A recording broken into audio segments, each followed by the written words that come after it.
Hello, this is Charles Days y esta es la unidad 2, lección 1 de su preparación para la prueba Saber Pro.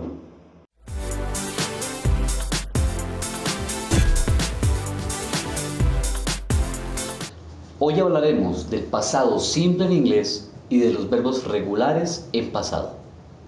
Esta estructura del pasado es muy simple, por eso la llamamos pasado simple, y consiste de sujeto, verbo en pasado y complemento.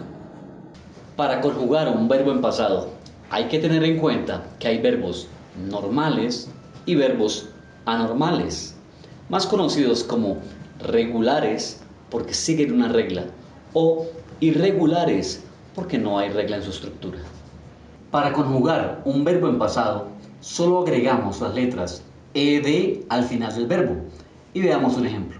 El verbo play, le agregamos las letras ed y lo convertimos en pasado. Se pronuncia played. El verbo wait, le agregamos las letras ed y lo convertimos en pasado. Y se pronuncia waited.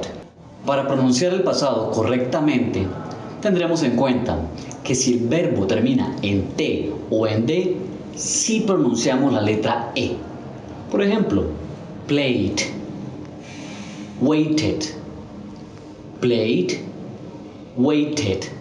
Al presentar una prueba, ya puedes identificar el verbo en pasado porque termina en ed y deberás contestar en pasado.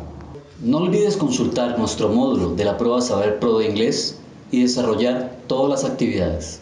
Thank you very much.